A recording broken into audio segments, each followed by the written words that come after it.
Roll number 127, 128, 120, 129, 30, 31, 32, 33, 34, 35, 36, 37, 38, 39, 40, 41, 42, 42, 43, 44, 45, 46, 47, 48, 49, 50, 51, 50. So see, spleen is a very common question, practical, not very common in theory. So first thing, see, some things are very generalizedly asked about spleen. First thing, is spleen moving with respiration? Yes. Spleen moves with respiration because it is subdiaphragm organ. It is present just beneath the diaphragm. So when the diaphragm goes up and down in respiration, so does the spleen. Okay. Then we go to, then they ask, is the spleen essential for life? No. If you remove the spleen, the patient can still survive. Okay, but there will be increased chance of infection because spleen is a very important component of the immune system. Okay, it mediates immunity. How you will see. Then the spleen, actually, the location first they ask.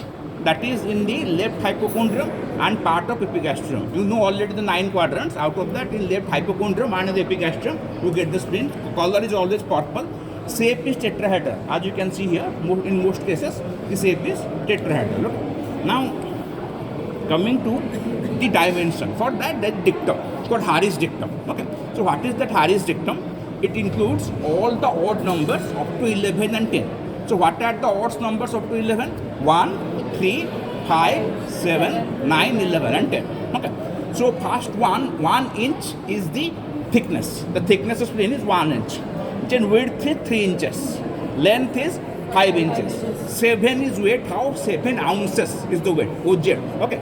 That is around 150 gram. Roughly 150 gram. Then 9, 11 and 10. So 9, 10, 11 are the ribs on the left side related to the spleen, and out of them the middle rib 10th rib with the axis. That is Harris dictum. All the odd numbers up to 11 and the number 10. Okay. Then we see how to hold the spleen in anatomical position. Okay. So see, what you do, you always put the spleen on your left palm. Okay. Never on right side. That is a mistake.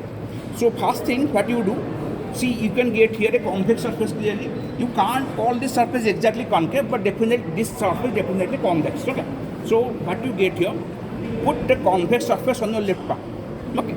And see, make your this palm extended. Okay. Just like this, like what they tell the classical teaching, you hold the spleen like you hold a picture. Okay. Like you hold a vessel. So just like this, and see, if you put your convex surface on the palm, I can put the spleen like this or like this. See, in either case, the convex surface is on my palm. So how to know the exact position? The upper border will have notches. See, the upper border has got notches. See, you can find a notch. Okay, you can find a notch here. Okay, so the upper border will have notches. So I can't hold this spleen like this because in that case, the notches will be on the lower border. So the upper border will have 2 to 3 notches. Ideally, okay. So this is the anatomical position of the human spleen. Then the ends. See, there is, if I hold it like this, the 2 ends. Okay, medial end, lateral end. Clear? If you hold it like this in anatomical, this is medial end, this is lateral end. So some books call it posterior end and some books call it anterior end. But the major description is medial end, lateral end. Okay. Then what they do? They classify the borders. See, plain description, upper border, lower border, or superior border, inferior border. Upper one is superior, lower one is obviously inferior. Some books define a third border, that is intermediate border. Okay, so usual 2 borders, but you can also define an intermediate border. Then the surfaces. The surface that rests on my palm, the convex surface, is the diaphragmatic surface. Okay, and this surface, which we can't call exactly concave, but workingly we can call it concave. This concave surface is called visceral surface. Why? Because the diaphragm is related to the convex surface. That is why the name is diaphragm surface, and the concave surface is related to various viscera. That is why the name is visceral surface. Okay. Then what they ask is over here, what are the relation of the 2 surfaces? See, on the convex surface, there are ribs. So, which ribs tell left 9, 10, 11. always mention the side. Left 9, 10, 11, 10, 3 is the axis. So what is the exact thing? First, just immediate lateral to the spleen will be the diaphragm. Outside that, the ribs 9, 10, 11. In between them, lungs and pleura. Because the diaphragm is like a dome, okay, and the lungs and pleura descend a bit into the abdomen. Obviously, the separation is there, but they descend a bit into the abdomen, and so related to the diaphragm spleen, immediately outside the diaphragm, there is the lungs and pleura. Okay, up to upper 2/3 of the place only. Clear? Then what are the surfaces? What are the impressions on the visceral surface? See, this is the gastric surface. Okay, the gastric surface. Stomach related, that is within gastric surface. This is the renal surface related to left kidney. Okay, then on the gastric surface, here you can find a number of pedicles. Okay, so this thing is actually your hilum. So like any other part, lungs or like hilum is the area of spleen. They ask to define the hilum. Hilum is the area where either structures enter or leave. That is the definition, same everywhere. Hilum is also known as hilus. Many books called hilum, many books called hilus. Okay, then see, just in front of the hilum, this area, this broad area is for the colon. Okay, that is for the left colic flexure. So what is that? See, suppose this is the transverse colon. If you start from right side, pass to get the ascending colon. Then there is a bend. Then the transverse colon, another bend, then the descending colon. So see, on my right side, this is called right colic flexure. For the ascending colon, transverse colon meet. Similarly, for the transverse colon, descending colon meet, this is left colic flexure. Right colic flexure is also known as the hepatic flexure because that is towards right side, and on the right side you get the liver, and left colic flexure is called splenic flexure because that is present nearby the spleen. Okay, so here you can get colic area. Okay, then see, behind the colic area and just in front of the hilum, this small area, see, this small area is called pancreatic area because that is related to tail of pancreas. So this is gastric area when you get the hilum. This is the renal area. This whole area is colic area, and behind that pancreatic. See, this is upper area is gastric area in which you get the hilum. Gastric area with the hilum. Then this is the renal impression or renal area, whatever you call it. Then this is the colic area, and this is the pancreatic area, just in front of the hilum, but behind the colic area. Okay. So what they do in the exam, they probe these areas and ask what is related here in the spotting. Okay. Then we go to ligaments of spleen. So ligaments can be of 4 types. 2 of them are always constant. One is gastrosplenic ligament, one is lienorenal ligament. Peritoneum will be covered next week. Here the peritoneal folds are known as ligament. They are distinct from the ligaments of the joints. They are not same. Okay, synonymous, but they are not same. So in a ligament, if you take the name of a ligament, suppose gastrosplenic ligament, here gastro and splenic are for its attachment. That means gastrosplenic ligament is attached between the stomach and the spleen. So just in front of the hilum, this is the place for the gastrosplenic ligament, which is spanning between the spleen and the stomach. What they ask in the exam, what is the content of that gastrosplenic ligament? Remember, short gastric vessels and left gastroepiploic vessels. We lead these vessels students in the exam. So what are the contents of gastrosplenic ligament? Short gastric vessels and left gastroepiploic vessels. Okay. Then what is behind this hilum? That just like this is your lienorenal ligament. Okay. See, lion means spleen, renal means kidney. So the lienorenal ligament spans between the spleen and the kidney. And again, that is a more commonly asked question also in theory. What are the contents of lienorenal ligament? Answer is tail of pancreas and splenic vessels. So tell me, what are the contents of lienorenal ligament? Tail of pancreas and the splenic vessels. Okay. Apart from that, there are 2 inconstant ligaments. One is called phrenico-splenic ligament. Phrenic means diaphragm. So this ligament spans between the spleen and the diaphragm. So diaphragm is the shape of the spleen. So it is such that it appears as if that phrenico-splenic ligament suspends the spleen from the diaphragm. Okay. So it is also known as suspension ligament of the spleen. Often asked, name the suspension ligament of the spleen, and that is phrenico-splenic ligaments. Its other name is lienophrenic ligament. Again, lion for the spleen, phrenic for the diaphragm. So lienophrenic ligament or splenico-phrenic ligament. Okay. So they call it variously.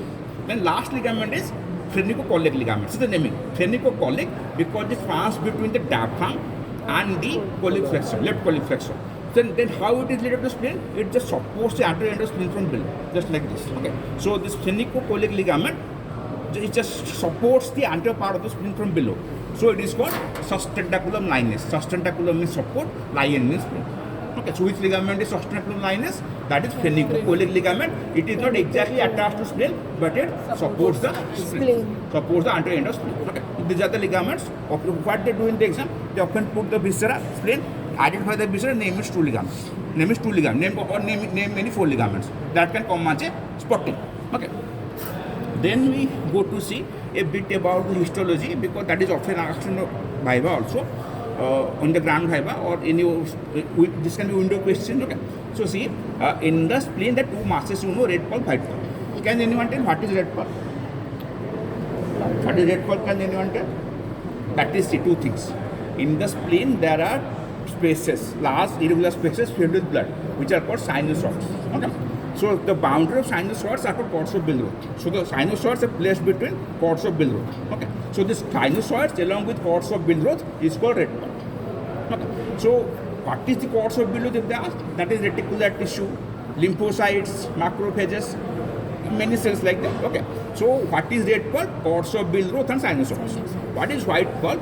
See, the spleen is a hemolymph organ because it has got parts of blood vascular system and lymphatic system. What is the part of blood vascular system? Obviously sinusoids, which contains blood, with the cords of Billroth, red pulp. What is the lymphatic system component? That is the white pulp. That is, there is a lymphatic follicle. You know a lymphatic follicle by now, I think. Lymphatic follicle is simply a collection of lymphocytes. In the center, it is a bit lightly stained because immature cells are there. In the periphery, darkly stained. Okay. So in the periphery with the darkly stained, there is an arteriole. In the splenic lymphatic follicle, you get an arteriole placed in the PALS. What is PALS? Periarterial lymphatic sheath. Why that is called so? See, imagine, suppose this is the lightly stained center and this is that PALS. Okay, periarterial lymphatic sheath. At the center of this lymphatic sheath, there is the arteriole. So see, it is described also as there is an eccentrically placed arteriole in the lymphatic follicle. Obviously, eccentric is off center. Okay. Either way, it is same thing, and see what are the parts of that white pulp. There is a germinal center at the center and a PALS, periarterial lymphatic sheath with an arteriole. If you get this in the microscope, you are sure that it is spleen because you get this lymphatic follicle in all the lymphoid tissues. But only an eccentrically placed arteriole is there in the lymphatic follicle of the spleen. That is nothing but the white matter itself. Red pulp is 75%, white pulp is 25%. Okay. They often ask which one is more. Okay. Then, so this finishes that. Then we go to see the very other questions which are asked. Arteriospleen, splenic artery, very easy. What they are asked. Venospleen, splenic vein. And remember, splenic vein fuses with the supramesenteric vein to form the portal vein. That is often asked how the portal vein is formed by fusion of splenic vein with superior mesenteric vein. Okay. Supramesenteric vein is vein of the gut, and obviously splenic vein is vein of the spleen. Lymph node of the spleen is called pancreatico-splenic lymph node because of its close vicinity to pancreas and spleen. And what is the nervous supply? See, nervous supply for unknown regions to spleen is only sympathetic, and that comes from a plexus known as celiac plexus. Why the plexus is also? Because it is present near the celiac trunk. What is celiac trunk? That is a ventral branch of the abdominal outlet. Okay. So sympathetic supply is only established for the spleen. That comes from celiac plexus. Celiac plexus is so called to be located near celiac trunk. What is celiac trunk? That is a ventral elongated branch of abdominal outlet. Okay. Then they asked what is the development of spleen. Remember, if you attended my last embryology class, spleen develops in dorsal mesogastrium. Okay. And the spleen is only mesodermal in origin. All the components of the spleen are mesodermal in origin. Okay. Only germ that contributing spleen is mesoderm. And then the thing is splenomegaly. Splenomegaly, they often ask it. Splenomegaly, as you can imagine, is just enlargement of spleen. But we can palpate the enlarged spleen only if it's enlarged to twice or more of its original size. Then only it can be palpated by hand on the abdomen. Okay. Causes of splenomegaly. That is the next question. So see, spleen, interestingly, is blood forming in the fetus because initially liver and spleen do hematopoiesis. Later on, with the adult stage or at the final stage, bone marrow taking over. So spleen in the embryo is blood forming, but after the birth, what happens? The spleen is graveyard of RBCs because human RBCs, after a stipulated lifespan of 120 days, become old and senescent and they are destroyed in the spleen. So any condition which leads to increased turnover of RBCs or increased turnover of blood cells leads to enlargement of spleen, that is called splenomegaly. So the first cause of splenomegaly is chronic malaria. See, chronic means that is for longer period. Don't take only malaria. it is chronic malaria. If there is chronic malaria, then you know the parasite, that plasmodium, that reside in the RBCs, so that this will increase destruction of RBCs. So when there is increased destruction of RBCs, that occurs in the spleen. Okay, so what happens there? Spleen becomes enlarged. So first condition leading to splenomegaly is chronic malaria. Then CML, chronic myeloid leukemia. In that case, there is increased proliferation of myeloid lineage of cell. I don't need to tell you what is myeloid lineage, what is lymphoid lineage. You know that. So whenever there is more production, there is more destruction. That again leads to splenomegaly. Okay. Then next condition that you need to know is tumor of spleen. Suppose there is hemangioma of spleen. What is hemangioma? That is tumor of blood vessels. That will lead to enlargement of spleen. Or metastasis to spleen. What is metastasis? Malignant tumor elsewhere can go to any distant part of body. So if any such mass come to be deposited in spleen, that is splenomegaly. Okay. So that is your metastasis to spleen. Or in case of certain lysosomal storage disorder like Niemann-Pick's disease, Gaucher's disease, must be knowing this. In this case, of enzyme is deficient, so lipid gets accumulated. They can accumulate anywhere in the body, and if that get accumulated in the spleen, it is leading to splenomegaly. A condition is called amyloidosis, where a proteinaceous material called amyloid gets deposited in the body. If that gets deposited in the spleen, that is splenomegaly. So this condition you remember. Usually they need 3 to 4 conditions to give you marks. So try to remember 7, 8 so that in the examination you can tell 3, 4. Okay. Another term is the hypersplenism. What is that? Increased activity of spleen. So splenomegaly hypersplenism may not coexist. Splenomegaly is inhibitor size of spleen that usually occurs to hyperactivity of spleen, and hypersplenism is increased activity of spleen, but they may not necessarily coexist. Sometimes they may coexist, sometimes they don't. Okay. Final thing, sometimes they put in the spleen in the exam on this putting and tell you to tell the functions. Function 1 I already told, blood forming in the fetus, but graveyard of RBC in the adult. Okay. Then apart from that, spleen is a secondary lymph node organ. You all know primary lymph node organs are bone marrow, thymus. Secondary ones are lymph node, tonsil, spleen, and all that. And so this is secondary lymph node organ. What are secondary lymph node organs? There the lymphocytes proliferate in number. Okay. Then spleen is a part of immune system.